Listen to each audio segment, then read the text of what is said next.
Oke, baik. Selamat malam, Bapak Ibu. Ketemu lagi ya sama saya, Diana, produk spesialis dari Forever Health Indonesia. Dan seperti biasa ya Bapak Ibu ya, malam hari ini kita akan membahas mengenai masalah kesehatan ya, yaitu penyakit ulkus diabetikum. Nah, minggu lalu kita membahas mengenai diabetesnya nih, Bapak Ibu. Nah, hari ini kita membahas komplikasi dari diabetes, yaitu ulkus diabetikum. Dan nanti seperti biasa, Dokter Winda akan menjelaskan materinya. Bapak Ibu bisa bertanya melalui kolom chat ya, dan nanti saya akan memberikan satu orang yang ingin bertanya melalui mikrofon di akhir uh, acara nanti. Oke, kita coba tes suara dulu ya, Dokter Winda. Dokter Winda, halo dok. Halo. Halo, Halo, oke. kedengaran jelas suaranya? Terdengar ya dok ya. Baik, sebentar saya izin. Oke, dokter ini lagi di mana nih dok? Wah, ini kita lagi dinner nih sama Mam Susan. Mungkin Wow, mungkin bisa teman-teman boleh say hi nggak? Wait ya. kita say hi dulu ke Ibu Susan Barlin ya dok ya. Hey, Halo awesome. semuanya. Wah, rame ya. Wah, Oke, like oh, oke. Blur ya dok ya. Tadi sebagian ada iya yang nih. terlihat. Iya, nggak apa-apa lah ya. Oke, baik. Oke, baik. Kalau begitu, Dokter Winda, kita bisa mulai saja ya, Dok ya. Kita langsung saja. Ya, Nanti Bapak Ibu, jika ada yang ingin bertanya, bisa langsung menuliskan pertanyaan di kolom chat. Baik, kalau begitu saya akan tampilkan materinya ya, Dok ya. oke.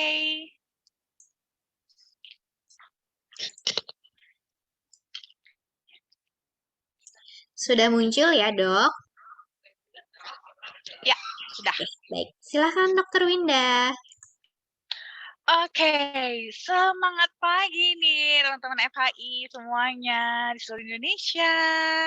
Kita ketemu lagi. Hari ini topik kita bisa dibilang lanjutan dari topik kita minggu lalu. Kalau minggu lalu tadi kan kita itu topiknya itu tentang diabetes. Nah sekarang kita mau ngomongin soal salah satu anak favoritnya diabetes, yaitu ulkus diabetikum atau biasa kita sebut populer itu dengan diabetes basah. Ya, sekarang kita akan bahas tentang diabetes basah ini. Oke, just yuk slide. Nah, namanya aja udah ulkus diabetikum, luka diabetikum. Jadi dia memang adalah suatu kondisi di mana tuh ada luka yang biasanya tuh adanya justru di kaki kaki kita di bagian bawah tubuh lah gitu ya. Kenapa biasanya adanya di kaki? Karena kan kaki itu kan kita selalu tertekan ya posisinya ya, karena dia di bawah tuh selalu ketekan, kayak kita lagi jalan, berdiri, karena posisi dia tertekan sehingga persyarafannya itu dia apa sih namanya, membuat aliran darah itu kurang lancar. Ditambah lagi karena kondisinya diabetes, diabetes sendiri kan sebenarnya sudah mengganggu, aliran darah, gitu kan. Ditambah dengan kondisi yang memang normalnya kaki tersebut banyak diberikan tekanan, memang sudah terbiasa juga untuk terganggu aliran darahnya, sehingga jadi makin parah gangguan aliran darahnya. Nah, ini bisa membuat jadi ada gangguan pada persyarafan. Nah, persyarafannya ini karena akibatnya terganggu, sehingga lebih mudah terjadi infeksi dan malah bisa jadi pembusukan. Dan kalau udah pembusukan ya, itu biasanya terpaksa harus diamputasi. Nah, itu biasanya yang kalau umpamanya ini kita suka lihat nih kalau orang-orang yang punya ulkus diabetikum. Slide. Nah, kalau mungkin teman-teman ini pernah lihat ya, yang biasanya ada bilang gangren, ada yang bilang pokoknya biasanya diabetes basah atau gangren biasanya populernya namanya. Nah, ini ada fase-fasenya sebenarnya. Jadi pertama itu dia ada fase 0, derajat 0. Nah, derajat 0 ini masih belum kelihatan lukanya. Baru berupa seperti kayak kapalan aja gitu, baru menebal ya. Seperti kapalan. Nah, biasanya kadang-kadang tuh rasanya memang sudah terasa mulai agak-agak nyeri di derajat 0 ini. Nah, cuman karena biasanya tidak ada lukanya, belum ada lukanya, jadi orang tuh suka masih cuek gitu ya. Nah, kalau untuk yang derajat 1, ini sudah mulai ada seperti lecet ya. Derajat 1 itu dia udah mulai lecet. Nah, derajat 2 ini sudah mulai terbuka lukanya. Nah, biasanya kalau di derajat 2 ini yang teman-teman sudah bisa ngelihat tuh dagingnya tuh udah mulai kelihatan. Kadang-kadang pada beberapa case itu sudah kelihatan bahkan tulangnya warna putih gitu ya. Itu sudah mulai ada kelihatan. Slide. Nah, selanjutnya itu adalah derajat 3. Nah, kalau derajat 3 ini yang sudah tidak hanya sekedar kelihatan dagingnya, kelihatan tulangnya, tapi sudah mulai ada nanahnya. Nah, jadi ini sudah lebih basah lagi ya, udah ada nanas sudah mulai membusuk seperti itu. Nanti yang derajat 4 itu yang sudah mulai menghitam, tapi mungkin baru sebagian aja kaki yang menghitam. Nah, derajat 5 itu yang udah parah banget. Jadi seluruh kakinya itu udah hitam. Nah, ini biasanya kalau yang sudah dianjurkan amputasi itu justru malah sudah mulai dari yang derajat 2 atau 3 gitu ya. Slide. Nah, sebenarnya kenapa sih kok bisa sampai terjadi sampai fase tadi ya, sampai derajat 2, derajat 3, 4, 5 gitu ya. Kenapa kok sampai ke sana? Karena sebenarnya pada kasus, teman-teman yang memiliki diabetes dan komplikasinya adalah terjadi luka tersebut, itu terjadi gagal pada proses penyembuhan lukanya. Harusnya kalau kita tuh luka, harusnya kan ketutup ya. Nah, di sini pada pasien diabetes, itu dia sulit untuk menutupnya. Nah, proses penyembuhan luka sendiri, awalnya, pertama nih, kita terjadi luka, gitu ya, kita terjadi luka, terus kan biasanya kan berdarah kan, berdarah. Nah, biasanya setelah itu masuk selanjutnya ke fase yang namanya fase inflamasi, atau bengkak, meradang. Nah, jadi biasanya nih kalau teman-teman lihat ya, kalau kita habis jatuh, terus ada luka, habis itu biasanya udah nggak keluar darahnya lagi, tapi lukanya itu agak membengkak gitu ya, agak membengkak, udah mulai lebam, keluar lebamnya, itu adalah namanya fase inflamasi. Nah, nanti fase inflamasi ini biasanya agak panjang, inilah yang agak panjang ya, bisa sampai berminggu-minggu, atau bisa sampai sebulan lebih juga bisa. Nah, nanti setelah fase inflamasinya sudah reda, bengkaknya sudah mereda, barulah dia bisa berpindah ke fase yang namanya fase proliferasi. Nah, fase proliferasi ini adalah fase yang mulai dia membentuk sel-sel kulit yang baru. Nah, sel-sel kulit yang baru yang untuk tadi menutup lukanya. Baru setelah sudah mulai ditumbuhkan gitu ya sel-sel kulit barunya, baru selanjutnya masuk ke fase remodeling atau fase maturasi. Ini yang sudah mulai kembali sempurna lagi lukanya. Nah, kalau pada pasien diabetes, itu justru terjadi kegagalan di fase inflamasinya. Gitu ya. Jadi setelah luka, berdarah-darah, dia terus membengkak gitu ya. Terus membengkak, terus terbuka. Akibatnya karena membengkak terus ya, terjadi fase inflamasinya terus-terusan, sehingga nggak bisa berpindah ke fase yang namanya fase proliferasi. Nah, akhirnya karena dia namanya juga lukanya terbuka terus ya, ini berpotensi untuk datangnya kuman ya, datangnya kuman akhirnya malah semakin parah proses inflamasinya. Itu semakin parah maka akhirnya jadi malah bernanah dan terus nggak selesai-selesai ya, tidak selesai-selesai untuk proses penyembuhan lukanya. Makanya fasenya nanti makin derajatnya makin bertambah terus. Slide.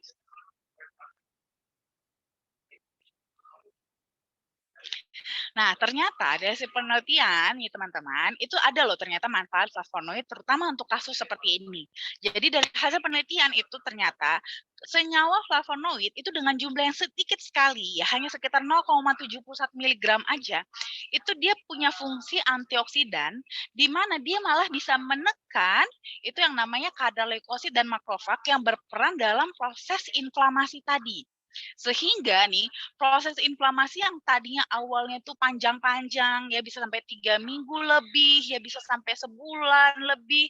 Nah, ini bisa semakin memendek proses inflamasinya.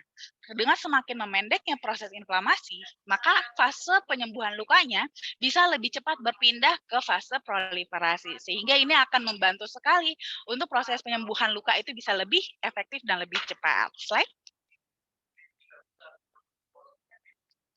Nah, selain itu juga flavonoid sendiri juga kita udah tahu ya, dia itu punya peran dan fungsinya dalam produksi nitric oxide, di mana nitric oxide ini itu akan membantu untuk memperlancar aliran darah. Karena dari situlah nutrisi-nutrisi nanti akan dibawa ke sana. Nanti nutrisi-nutrisi itu akan dibawa ke area yang mengalami luka supaya nanti nutrisi tersebut itu bisa dipakai untuk proses proliferasi sel untuk membentuk sel-sel kulit yang baru. Sehingga proses penyembuhan luka pun bisa lebih cepat. Selain itu juga dia bisa membantu untuk meregulasi metabolisme kolagen ya dalam perbaikan jaringan. Dan juga ya tadi sifat antioksidannya itu bisa menghambat reaksi oksidatif yang berlebihan karena proses inflamasi. Jadi ini malah bagus juga nih biasanya buat teman-teman yang biasanya kan kalau luka nih kita ya, bekas lukanya kan suka tetap ada gitu ya, walaupun lukanya udah menutup, tapi bekas lukanya tetap ada. Nah ini bisa bahkan membantu juga untuk mengurangi efek dari bekas lukanya gitu. Jadi biar kelihatan, apalagi kalau yang perempuan ya, biar bisa balik mulus lagi gitu ya. Slide.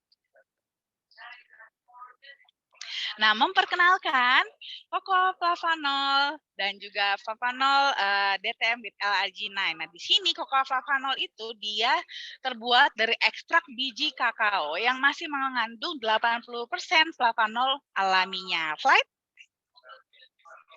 Nah, ini yang untuk slide lagi. Nah, ini yang untuk L-arginine-nya ya. Flavanol L-arginine dia tidak hanya mengandung flavanol saja yang diambil dari ekstrak biji kakao yang masih mengandung 80% kadar flavanolnya, tapi juga mengandung L-arginine yang semakin meningkatkan manfaat dari flavanolnya. Slide. Nah, flavanol itu apa? Flavanol saya rasa teman-teman juga udah tahu ya, ini sering banget saya bilang. Jadi flavanol itu dia merupakan salah satu dari 6 kategori flavonoid yang merupakan subkelas dari polifenol. Nah, kandungan flavanol yang tinggi, terutama bagi kokoa ya, pada kokoa, ini memang sudah terbukti secara klinis bermanfaat untuk fungsi kardiovaskular kita. Nah, jadi nih kalau kita konsumsi kokoa flavanol, untuk jangka pendeknya sekitar dalam waktu 2 jam, itu bisa terjadi pelebaran atau dilatasi pembuluh darah kita sehingga aliran darah kita bisa jadi lebih lancar. Tapi kalau kita rutin konsumsi setiap hari, secara jangka panjang itu kita bisa mendapatkan manfaatnya sebagai antioksidan, di mana itu penting banget ya untuk menjaga kesehatan tubuh kita. Nah, tapi teman-teman tentunya untuk mendapatkan kandungan flavanol yang tinggi pun nggak gampang ya. Harus kita gunakan metode ekstraksi yang tepat supaya flavanolnya nggak rusak, sehingga yang kita konsumsi pun tetap tinggi. Slide.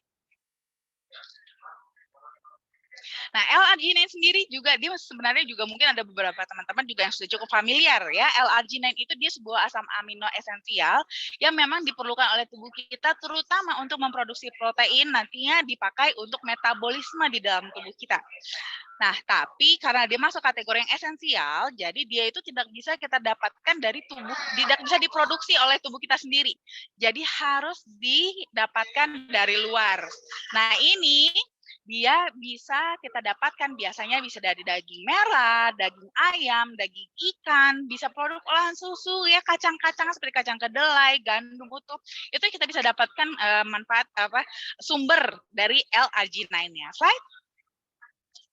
Nah, di sini keunikannya, arginine sendiri ternyata dia selain tadi bisa membantu untuk metabolisme tubuh karena digunakan untuk membentuk protein, tapi arginine sendiri ternyata pun dapat diubah menjadi nitric oxide. Di mana nih buat teman-teman yang kebetulan punya pembuluh darah itu yang memang udah rusak banget, terutama akibatnya pada kasus-kasus diabetes mellitus ya, itu kan memang sudah sangat rusak sekali ya pada pembuluh darahnya. Bahkan kita kita boosting pun, kita stimulasi pun untuk memproduksi nitric oxide, memang dia sendiri, si selnya sendiri juga udah nggak sanggup. Nah, peran ini bisa dibantu dengan arginine, di mana arginine sendiri ternyata bisa diubah menjadi nitric oxide. Sehingga tidak harus si sel pembuluh darah kita sendiri yang memproduksi nitric oxide-nya. Nah, dengan arginine yang didapat diubah menjadi nitric oxide, itu bisa membantu untuk tetap menjaga elastisitas pembuluh darah, menggantikan fungsi dari sel endotelium sendiri. Nah, jadi sambil nih pekerjaannya untuk mengelastiskan pembuluh darah itu digantikan oleh arginine, sambil nanti flavanolnya sebagai manfaatnya sebagai antioksidan itu membantu untuk memperbaiki sel-sel endotelium yang terlanjur rusak untuk kembali baik, sehingga nantinya bisa memproduksi nitric oxide-nya sendiri. Nah, selain itu juga arginine juga berperan dalam merangsang pelepasan hormon seperti pelepasan hormon pertumbuhan, insulin, dan juga senyawa-senyawa lain di dalam tubuh. Slide. Nah, tentunya kita juga sudah banyak juga ya teman-teman studi klinis yang memang sudah dipatenkan, salah satunya yang berhubungan dengan topik kita ini adalah tentang kulit. Nah, jadi memang sudah ada studi klinisnya kalau ekstraksi kokoa ini memang bermanfaat untuk kesehatan kulit, termasuk juga memang pada perbaikan dari struktur kulit kita. Jadi jangankan sebenarnya untuk penyembuhan luka pada kasus luka diabetes ya, tapi juga memang bahkan kita yang terlihat kulitnya sepertinya sehat-sehat aja nggak bermasalah, tapi karena faktor penuaan itu sudah mulai ada kerusakan-kerusakan pada struktur kulit. Nah, di sini ternyata ekstraksi kokoa itu terbukti dapat membantu perbaikan struktur kulit, termasuk juga meningkatkan elastisitas, mengurangi garis halus, dan juga meningkatkan kelembaban kulit. Slide.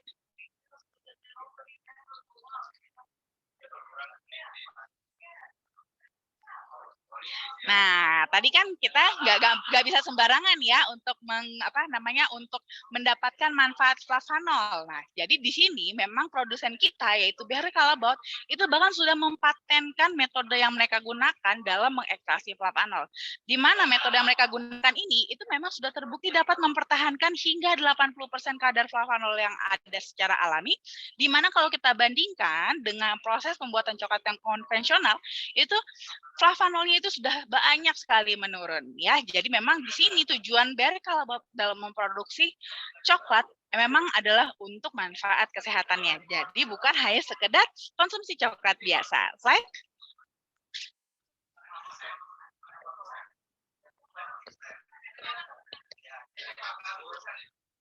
Nah, selain itu juga kita dapat juga EFSA ya, European Food Safety Authority, ya ini dia scientific opinion, sehingga kita bisa mengklaim manfaat produk kita, di mana memang sudah banyak sekali jurnal-jurnal penelitian, studi-studi klinis yang memang telah membuktikan bahwa cocoa flavanol memang dapat membantu memelihara elastisitas pembuluh darah, di mana nantinya ini akan memberikan kontribusi dalam mendapatkan aliran darah yang lebih normal. Slide.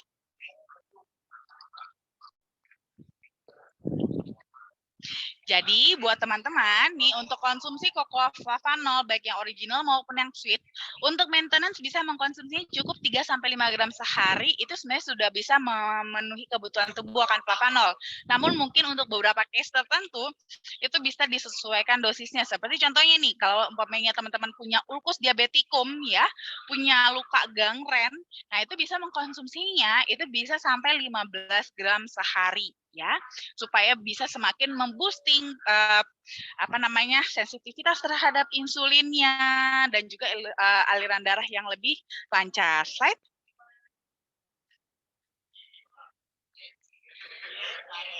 Slide. Slide lagi. Nah, atau teman-teman juga bisa nih konsumsi flavanol DTM with L-arginine, di mana kalau untuk yang L-arginine ini teman-teman bisa mengkonsumsinya 1 saset per hari untuk maintenance, atau juga bisa konsumsinya 2 saset per hari untuk booster. Itu dia. Terima kasih. Baik, terima kasih Dokter Winda.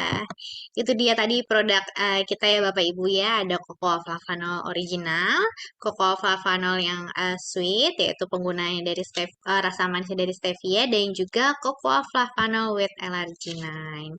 Nah baik, sebelum saya bacakan pertanyaannya Dok ya, saya akan memberikan informasi mengenai acara yang akan dilaksanakan oleh FAI dalam waktu dekat. Ya. Nah, pertama saya akan membagikan nih kontak dari Dokter Winda. Jika Bapak Ibu ingin melakukan konsultasi, bisa menghubungi nomor Dokter Winda di 0878 1706 6067. Namun ini hanya berlaku untuk chat saja ya Bapak Ibu ya. Kemudian, wah ini mendekati ya, Hamin 28 hari ya berarti ya, FI Region of Sponsor, ada 1 unit motor, mobil, dan juga laptop. Syaratnya gampang banget dengan mengumpulkan minimal 600 poin ya. Untuk info lebih lengkapnya nanti bisa menghubungi yang mengundang Bapak Ibu malam hari ini, atau bisa menghubungi ke nomor Mbak Sinta. Nah, kemudian nih Bapak Ibu, acara yang begitu dinanti-nantikan ya, kita ada Grand Business Preview nanti di hari Sabtu, tanggal 4 Desember di Swiss Bell Hotel Mangga Besar, Jakarta. Dan acaranya jam 2, dan ini juga kita ada kehadiran dari CEO kita nih, yaitu Ibu Susan Berlin. Jadi jangan sampai terlewatkan ya Bapak Ibu ya. Kemudian nanti juga di tanggal 5 sampai 6 Desember, hari Minggu sampai hari Senin, kita ada training dari Ibu Susan Berlin di Via Renata Puncak Bogor, Jawa Barat. Nah, kemudian ada bisnis preview bersama Ibu Maswah, Bapak Oteh ya, dan Ibu Rusnayati, Ibu Nurul Komaria, dan Ibu Marliana di Hotel Grand Mutiara, Kalimantan Timur, Bontang, hari Minggu tanggal 5 Desember jam 2 siang ya. Kemudian nanti ada seminar kesehatan bersama Dr. Winda ya di Manokwari ya, Swiss Bell Hotel Manokwari, judulnya Food of God ya, hari Sabtu 11 Desember jam 1 siang. Kemudian juga nanti di Samarinda kita juga kedatangan CEO kita yaitu Ibu Susan Barlin ya di Hotel Mercure Hotel Samarinda hari Minggu tanggal 12 Desember jam 2 siang. Dan juga ada pembicaranya Bapak Oteh, Ibu Maswah dan Ibu Marliana. Nah, itu dia acaranya bulan ini. Banyak sekali ya, dokter ya. Ada begitu juga ada kedatangan CEO kita, jadi jangan sampai ada yang terlewatkan. Baik, kalau begitu Bapak Ibu saya mulai langsung bacakan chat saja ya. Dari Ibu Mistiah Dok. Selamat malam Dokter Winda dan Mbak Diana. Selamat malam Bu. Mau bertanya apakah Flavanol bisa membantu mengurangi pembengkakan kaki dikarenakan kecelakaan? Mohon maaf masih termute Dok. Oh, oke, sebentar saya unmute ya. Oke. Baik, silakan dokter. Ya baru bisa nge-unmute deh. Oke, nah jadi justru bisa banget ya, justru sangat bisa cocoa flavanol untuk membantu mengurangi pembengkakan akibat kecelakaannya tadi. Karena memang justru di situ tadi yang saya katakan peran dari cocoa flavanol. Jadi pada saat kan tadi kan seperti ini sama ya kasusnya ya, karena kecelakaan terus ada luka gitu kan, prosesnya itu akan mengalami fase inflamasi terlebih dahulu ya kan, akan membengkak dulu. Nah, karena pembengkakan ini itu dia tidak bisa berpindah ke fase proliferasi atau penyembuhan luka selama masih membengkak. Nah, disinilah justru peran flavanol. Ya, dia akan membantu untuk mengurangi pembengkakannya supaya proses yang terjadi di kulit atau di luka tersebut bisa berpindah ke fase proliferasinya. Justru malah bisa banget ya. Oke, baik. Terima kasih, dokter. Jadi boleh ya, dok ya, untuk dikonsumsi ya, dok ya, untuk mengurangi pembengkakan pada kaki. Baik, selanjutnya dok, dari Ibu Ida Farida ya. Selamat malam, Dokter Winda. Selamat malam, Bu Ida. Besan saya yang kemarin dok, diabetes, yang udah diamputasi ya. Tangannya dok yang cerita kemarin ya, dok ya. Iya. Kemarin koma dokter, tapi alhamdulillah sudah sadar. Tadi saya mau kasih DTM karena masih dirawat terjadi koma itu kenapa itu dok?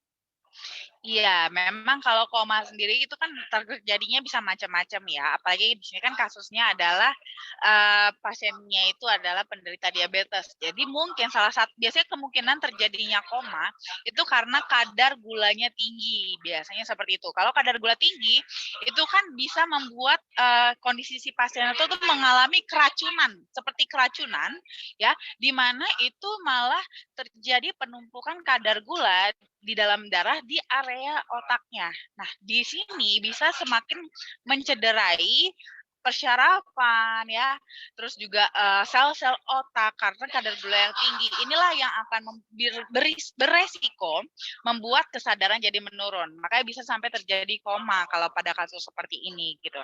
Nah, kalau seperti ini sih kalau saran saya sih distabilkan dulu sih ya, sebaiknya distabilkan dulu biar distabilkan dulu oleh dokter kondisinya. Nanti kalau sudah sadar, sudah lebih stabil kondisinya, boleh sambil dibantu dengan diberikan DTM ya. Oke, baik. Terima kasih, Dokter Winda. Oke, semoga cukup jelas Bu Ida ya untuk jawabannya. Semoga keluarganya bisa, besannya bisa kembali sehat lagi. Baik, Bapak Ibu, mungkin ada yang ingin bertanya lagi. Saya buka bagi yang ingin bertanya melalui mikrofon. Silakan Bapak Ibu bisa langsung bertanya langsung nih sama Dokter Winda. Bisa menyalakan mikrofonnya, kemudian membuka juga kameranya. Silakan Bapak Ibu.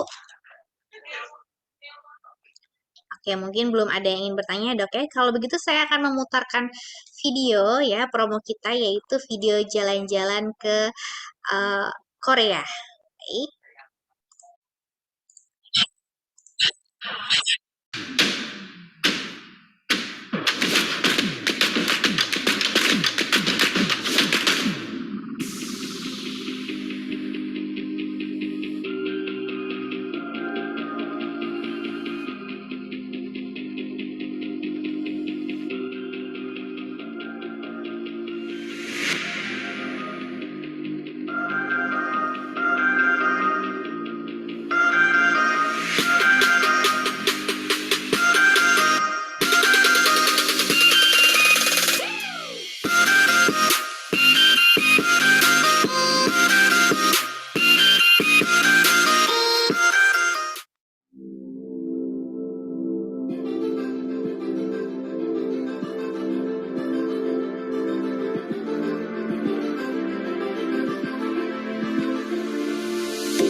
Nah, itu dia Bapak Ibu, itu adalah salah satu promo yang FAI berikan kepada Bapak Ibu.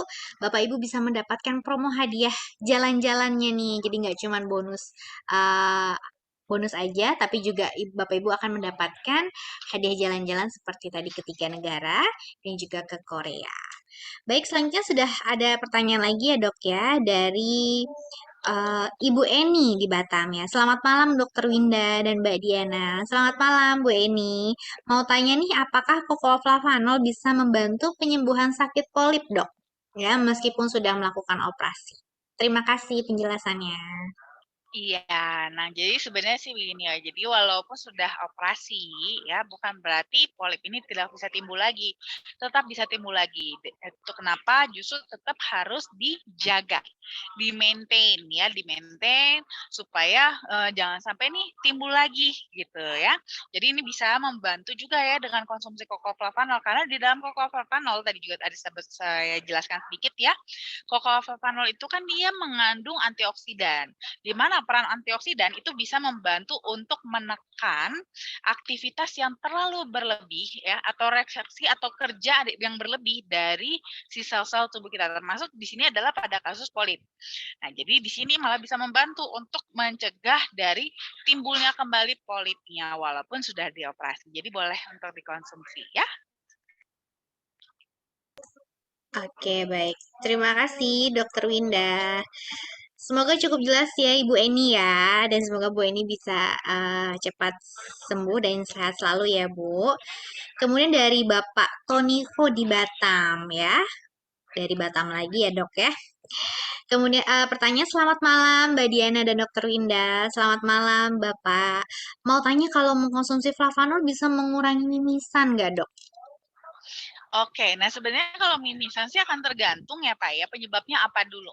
Nah, jadi sebenarnya sih kalau mimisan sendiri itu yang penting adalah mencegah jangan sampai tertrigger penyebabnya. Nah, penyebab mimisan itu kan bisa karena perubahan cuaca yang terlalu drastis, bisa juga karena suhu tubuh terlalu tinggi, atau bisa juga mungkin karena adanya trauma ya, ada trauma nih di area hidung gitu kan, sehingga melukai pembuluh darah yang di dalam hidung gitu ya. Nah, hal-hal ini bisa men-trigger itu ya terjadinya mimisan. Sebenarnya sih sederhananya supaya nggak gampang mimisan adalah ya hal-hal ini dihindari, kondisi-kondisi ini dihindari.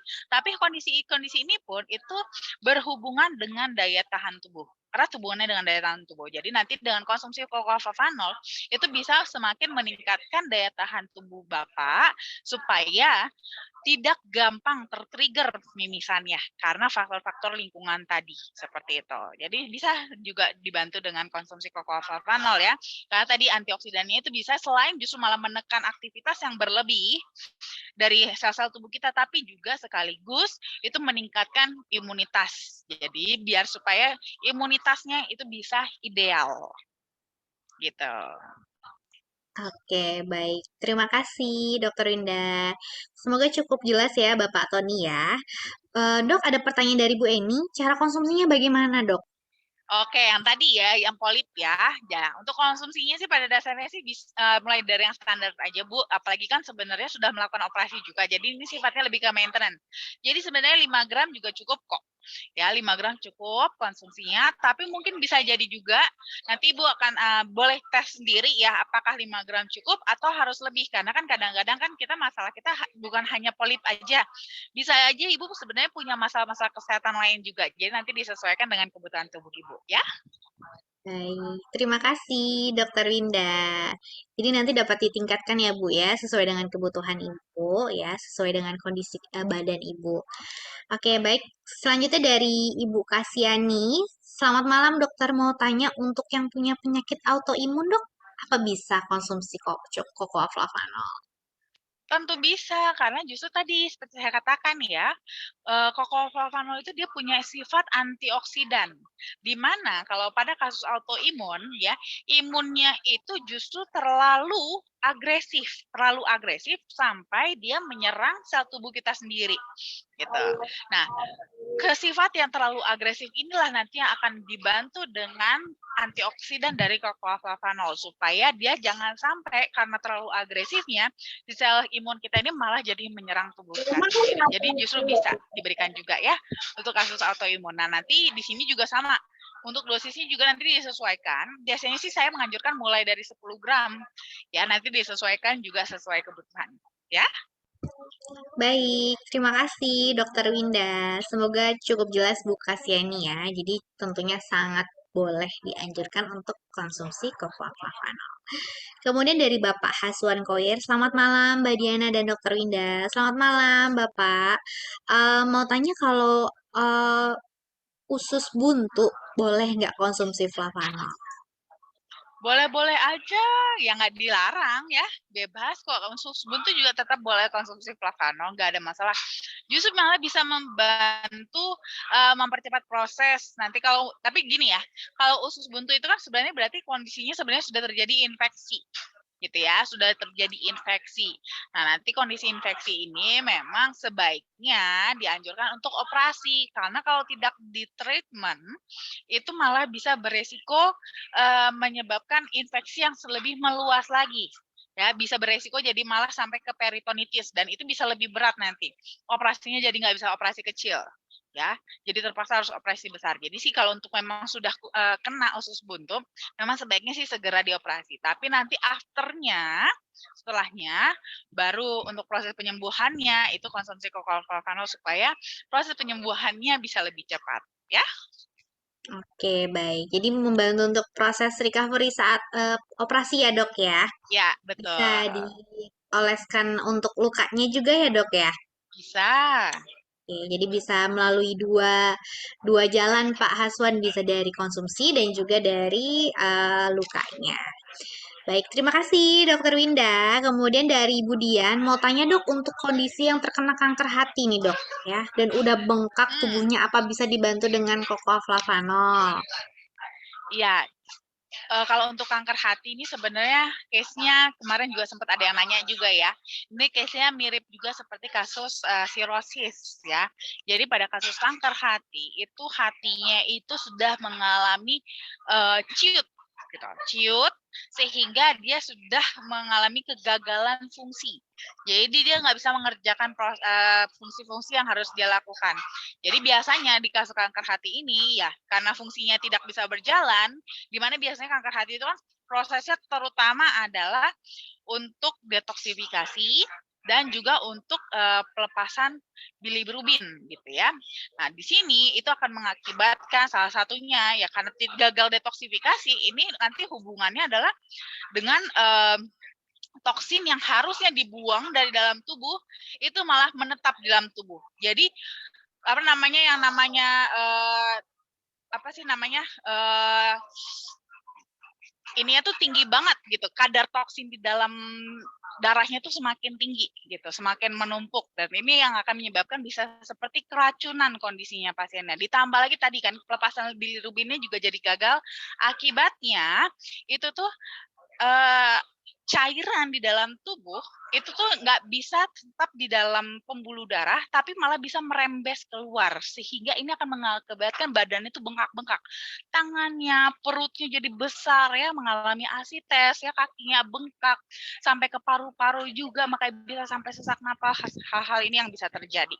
Nah, kondisi ini itu bisa boleh dibantu dengan kokolflavanol, tapi tidak menggantikan terapi-terapi untuk kanker hatinya seperti kemoterapi, radioterapi, dan yang lain-lain ya.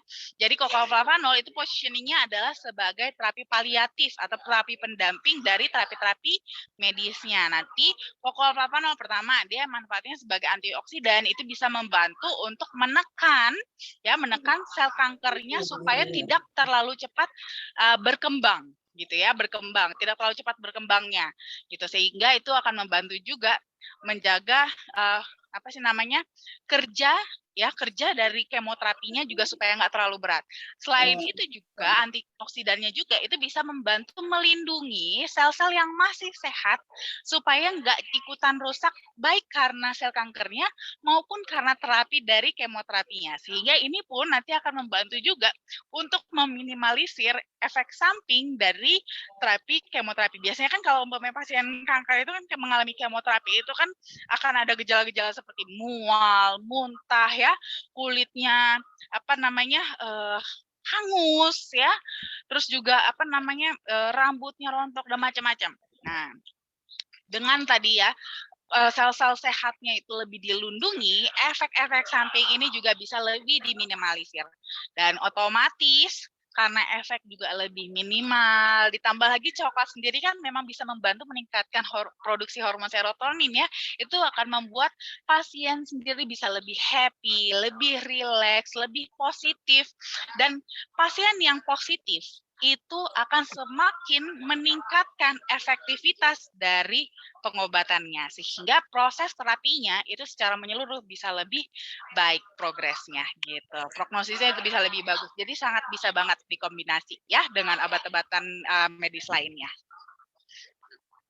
Oke, baik. Terima kasih, Dokter Indah. Jadi memang pengobatan kanker ini butuh proses yang panjang ya, Dok ya. Selain dengan kemoterapi, konsumsi obat-obatan dari dokter, Naflavanol sebagai terapi pendamping atau terapi paliatif ya, Dok ya. Ya. Oke, baik. Kemudian dari Bapak Anjas ya, selamat malam dokter. Saya mau nanya nih, kalau habis divaksin, apakah bisa konsumsi Naflavanol? Bisa dong, Pak Anjas. Saya juga kayak gitu kok waktu itu ya, habis vaksin itu konsumsi kokolflavanol. Justru malah bagus. Kan tujuan kita divaksin itu justru adalah untuk meningkatkan imunitas kita, gitu kan? Untuk meningkatkan imunitas kita supaya nanti nextnya kita itu bisa jadi lebih kebal terhadap terhadap virus tertentu, virus yang kita vaksin itu ya. Nah, jadi dengan konsumsi kokolflavanol justru bisa semakin meningkatkan pembentukan sel imun tersebut gitu, supaya lebih efektif dan lebih baik. Jadi malah boleh banget habis vaksin itu dikonsumsi flavanolnya ya, boleh banget. Baik, terima kasih Dokter Winda. Kemudian pertanyaan lagi dok dari Ibu Kenet Firia ya. Selamat malam dok, apakah flavanol bisa dikonsumsi saat batuk? Karena kan biasanya dipantang ya dok ya kalau sama dokter kalau pas batuk sama dokter THT. Iya, nah sebenarnya sih begini, biasanya memang sih ada yang beberapa orang itu kalau konsumsi coklat itu jadi agak sensitif memang. Agak sensitif di area tenggorokan, apalagi kan memang kan biasanya coklat ini kan dia belum lagi coklat pada umumnya ya, itu kan ada kandungan-kandungan gula juga. Nah, ini memang bisa agak sedikit lebih men-trigger gitu. Cuman kan memang pada kokolflavanol kita ini itu justru malah nggak ada kandungan gulanya, gitu ya, tidak ada kandungan gula, gitu. Apalagi yang original, gitu kan, itu tidak ada kandungan gula. Jadi sebenarnya nggak ada masalah kok untuk dikonsumsi saat batuk, malah bisa membantu juga untuk mengurangi inflamasi di saluran pernafasannya, gitu, yang bisa menimbulkan batuknya tersebut, gitu ya. Jadi malah bisa dikonsumsi, nggak ada masalah kok. Ya, tapi memang yang dianjurkan sih lebih baik yang original ya. Oke, baik. Terima kasih, Dokter Winda. Jadi tidak masalah juga ya, Dok ya. Baik, sudah dari Bu Dian, baik Dok, terima kasih. Terima kasih kembali Bu Sama-sama. Dian ya. Kemudian dari Ibu Kenneth juga bilang terima kasih Dok. Terima kasih kembali Ibu. Kemudian ada tambahan ya Dok, pertanyaan dari Bu Zamara di Pekanbaru. Selamat malam Dokter Indah dan Mbak Diana. Selamat malam Ibu Zamara ya. Eh, Cocoa Flavanol apakah bisa untuk epilepsi Dok? Ya, dan bagaimana cara mengkonsumsinya dan kapan waktu yang tepat untuk dikonsumsi? Oke, nah kalau untuk kasus epilepsi, sebenarnya epilepsi sendiri itu kan memang sebenarnya ada masalah pada eh, aliran listrik ya, aliran listrik di persyarafan otaknya. Nah, di mana aliran listrik itu pada saat tercetus, itu bisa men-trigger persyarafan otak sehingga bisa kumat epilepsinya. Nah, kapan hal-hal itu biasanya terjadi? Nah, ini biasanya memang ada faktor-faktor men-triggernya. Bisa karena faktor stres, atau bisa juga karena lagi demam, ya, atau juga bisa juga karena eh, alergi ya, alergi. Jadi memang ada beberapa hal yang bisa men-trigger timbulnya epilepsi tersebut. Nah, di sini sebenarnya kalau untuk konsumsi cocoa itu sifatnya lebih ke maintenance. Nah, sifatnya akan maintenance supaya hal-hal yang tadinya bisa men-trigger epilepsi itu tidak mudah untuk tertrigger ya, tidak mudah tertrigger. Jadi contohnya nih, kalau demam yang biasanya demam sedikit aja udah langsung kumat epilepsinya. Nah, ibaratnya nih di sini yang biasanya demam 38 derajat itu sudah bisa mencetuskan epilepsinya. Nah, ini tidak sesensitif itu gitu ya. Jadi agak lebih naik. Jadi mungkin harus setelah 38,5 atau 39 derajat kalau udah benar-benar tinggi baru akhirnya bisa kumat epilepsinya. Tapi kalau masih cuman baru anget-anget ya 37,5, 37,8 itu nggak sampai ke trigger epilepsi. Jadi itu sensitivitasnya yang ditekan gitu supaya tidak mudah muncul epilepsi. Jadi memang sifatnya adalah lebih ke maintenance untuk pencegahan timbulnya kembali. Tapi memang epilepsi itu tidak bisa disembuhkan ya. Epilepsi itu tidak bisa disembuhkan karena memang itu sudah sifat genetik di tubuhnya ya. Itu memang penyakit turunan. Ya, jadi memang itu tidak bisa disembuhkan. Memang seumur hidup dengan epilepsi, tapi masih bisa kita kontrol. Ya, kontrol triggernya supaya tidak mudah timbul gitu. Dengan tidak seringnya timbul epilepsi, ini juga akan lebih menjaga kualitas hidup dari si penderita epilepsinya sendiri gitu. Jadi kalau untuk konsumsinya sih pada dasarnya ya akan kembali ya kepada pasiennya masing-masing, disesuaikan nyamannya kapan ya pada dasarnya, dan disesuaikan dosisnya dengan kebutuhannya. Bisa mulai dari 5 gram, 10 gram, nanti disesuaikan dengan kebutuhannya aja. Ya. Oke, baik. Terima kasih, Dokter Yunda. Sepertinya pertanyaan epilepsi ini sering sekali muncul ya, Dok ya. Kemarin juga baru saja muncul di hari Selasa kemarin. Baik, selanjutnya untuk dari Ibu Komariah ya, Dok ya. Selamat malam, Dok. Saya Bu Komariah dari Pekanbaru. Halo, Ibu, ya. Mau tanya bagaimana cara konsumsi untuk sakit stroke dan berapa kotak coklat yang dikonsumsi? Iya. Nah, kalau untuk kasus stroke memang itu memang kan sudah ada masalah ya. Sudah ada masalah pada sirkulasi darah sehingga ini akan mengakibatkan aliran darah di otak itu jadi terganggu sehingga sel-sel otak itu tidak mendapatkan supply. Nah, area yang terkena dampak tersebutlah yang kita akan nanti timbul gejala-gejala dari stroke-nya sendiri seperti itu. Nah, di sini kalau untuk berapa kotak itu benar-benar kita nggak bisa hitung ya Bu ya. Kenapa? Karena case-nya pasti akan berbeda masing-masing orang. Orang sakit stroke bervariasi. Ada yang baru kemarin sakit stroke-nya, pasti nggak mungkin sama konsumsinya dengan yang sudah 2 tahun atau bahkan sudah 7 tahun menderita stroke. Ya, akan berbeda-beda. Dan respon tubuh masing-masing orang pun berbeda-beda. Besarnya kerusakan yang terjadi pun berbeda-beda. Jadi memang tidak ada standar untuk berapa kotak yang harus dikonsumsi. Tapi yang pasti, ya, untuk kasus stroke itu yang paling dianjurkan mengkonsumsinya sehari adalah minimal 15 gram. Ya, sehari minimal 15 gram, baik itu 1 kali 15 atau 3 kali 5 gram. Nanti disesuaikan saja dengan kenyamanan dari pasien sendiri. Ya, nanti disesuaikan. Nah, nanti kalau berapa banyaknya nanti akan tergantung dari case masing-masing. Biasanya semakin lama stroke-nya, ya otomatis bisa jadi semakin banyak coklat yang harus dikonsumsi. Kenapa? Karena memang sudah lebih banyak jaringan atau sel-sel yang rusak. Jadi yang harus kita beresin ada banyak. Jadi makin cepat dikonsumsi, maka akan semakin cepat terperbaiki. Ya.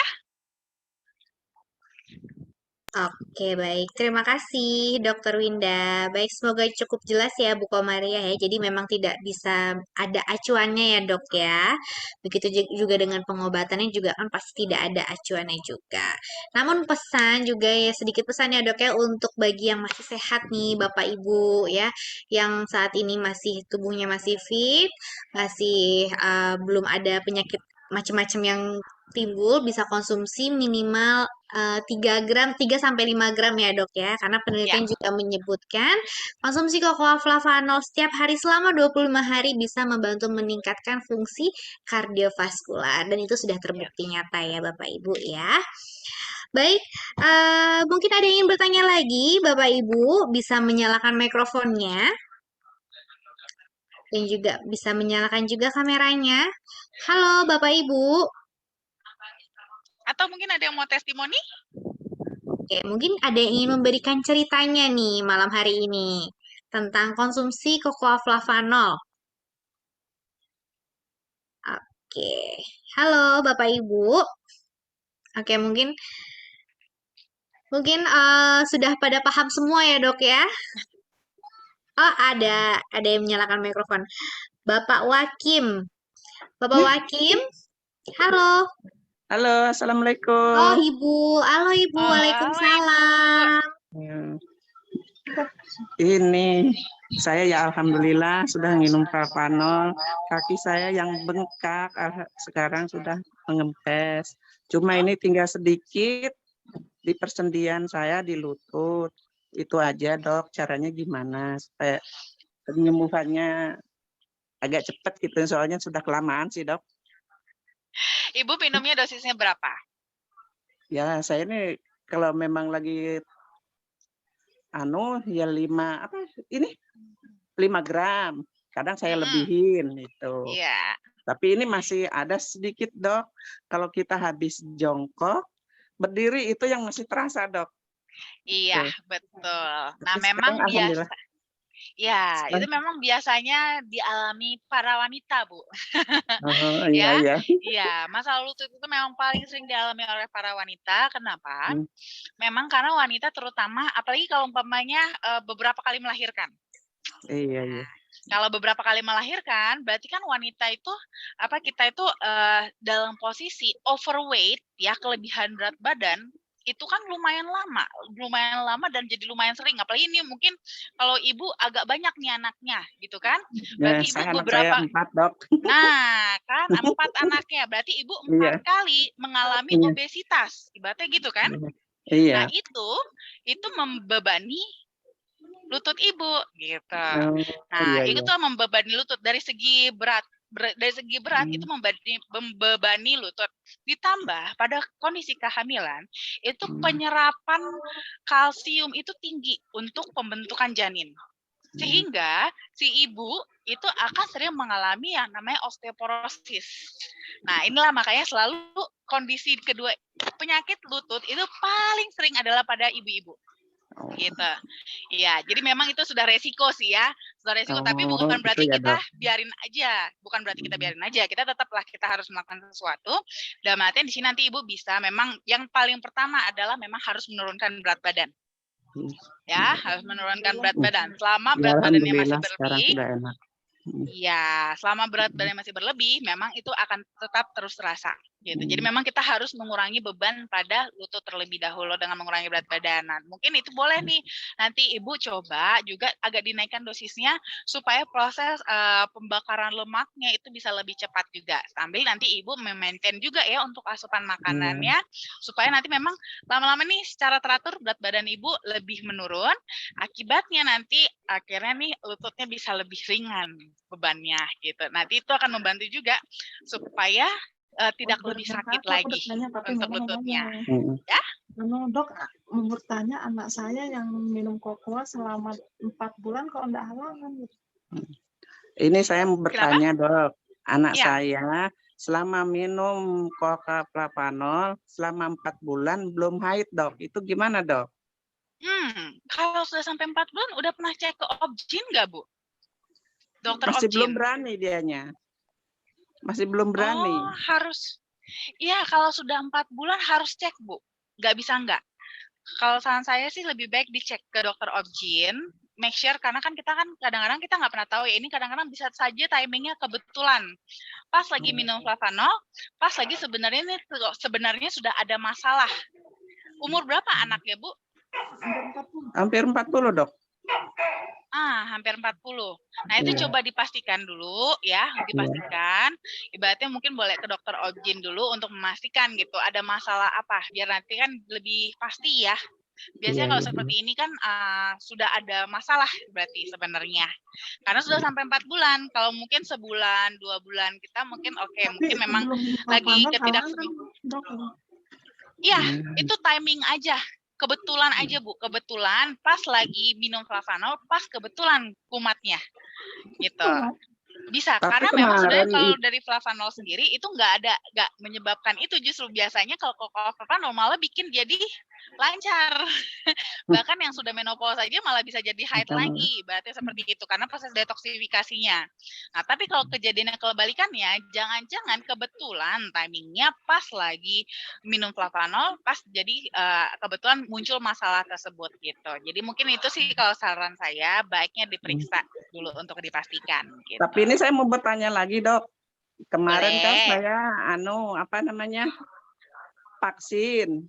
Nah, sebelum vaksin hari Selasa itu saya sudah janjian sama dokter saraf. Cuma saya langsung lari ke vaksin itu. Nah, pulang dari situ saya malamnya demam, Dok, sampai siangnya itu saya hantam langsung sama Coca Plapanol. Saya tuh takutnya persendian saya kambuh lagi. Waktu itu kan saya saraf kecepit. Iya. Gitu. Itu gimana, Dok? Itu apa namanya, kambuh lagi apa gimana gitu, soalnya terasa semua itu, Dok. Oh. Iya, enggak kok, Bu. Itu karena kebetulan aja. Jadi kan memang kan karena Ibu baru habis vaksin kebetulan. Jadi Ibu baru habis vaksin. Nah, hal ini jadi menyebabkan memang terjadi reaksi inflamasi peradangan. Makanya Ibu juga mengalami demam juga kan? Iya. Ibu demam juga. Nah, biasanya karena terjadi peradangannya itu, ini memang bisa jadi salah satu efek vaksinnya juga. Itu yang menyebabkan juga salah satunya bisa karena Ibu kebetulan memang punya masalah pada pada lutut, itu malah jadi ke-trigger juga jadinya. Kebetulan aja sih gitu. Karena memang kebetulan gitu ya, baru Dok? habis vaksin. Iya. Enggak apa-apa, itu memang proses kok, Bu. Memang prosesnya demikian. Yang penting nggak berlama-lama kan ya? Nggak berlama-lama kan? Malam itu memang gelisah, Dok, nggak bisa tidur itu. Demam tinggi, iya. langsung pagi, langsung saya dibikinkan sama anak saya tuh banyak betul, mungkin lebih daripada 5 gram gitu. Iya, nggak apa-apa kok. Itu karena nggak apa-apa, itu karena baru habis vaksin aja ya, nggak usah khawatir. Makasih ya, Oke, Dok. baik. Terima kasih, Sama-sama Ibu. Assalamualaikum. Ibu. Semoga sehat selalu ya, Bu ya. Mungkin nanti juga bisa ajak Amin. anaknya untuk tadi ke dokter spesialis obgyn ya, Dok ya. Iya, Bu ya. Iya tuh kalangan. Oke, Dok. Kalau begitu, Ya. masih boleh ada yang ingin bertanya, Dok, mungkin? Halo, Bapak Ibu, mungkin ada yang ingin bertanya? Bisa menyalakan mikrofonnya. Oke, dokter. Sepertinya sudah cukup jelas semua ya, Dok ya, malam hari ini ya. Kalau kita akhiri saja gimana, Dok, untuk Zoom-nya walaupun memang belum pas di jam 9 malam? Nggak apa-apa. Yang penting nih teman-teman nanti, terutama yang di Jakarta atau mungkin yang masih bisa datang ke Jakarta, jangan lupa ya hari Sabtu kita ketemu di sana nanti. Oke, baik. Oke, baik. Nanti Bapak Ibu, saya ulangi kembali ya. Nanti Bapak Ibu bagi yang tinggal di Jakarta ataupun sekitarnya bisa langsung mengikuti acara Grand Business Preview nanti hari Sabtu tanggal 4 Desember ya 2021. Acaranya jam 2 siang di Swiss Bell Mangga Besar. Bapak Ibu cukup membayar tiket seharga Rp25.000 sudah mendapatkan acara yang begitu luar biasa yang begitu keren ya. Di sana ada Dokter Winda, ada Ibu Susan Barling juga ya Dok ya. Oke, kalau begitu karena sudah tidak ada yang bertanya, saya akhiri seminar kesehatan online malam hari ini. Kita ketemu lagi di minggu depan dengan topik yang sama, dengan topik yang lebih menarik. Jangan lupa untuk selalu konsumsi koko flavanol dan tetap patuhi protokol kesehatan. Saya Diana, saya undur diri. Terima kasih dan selamat malam semuanya. Selamat istirahat.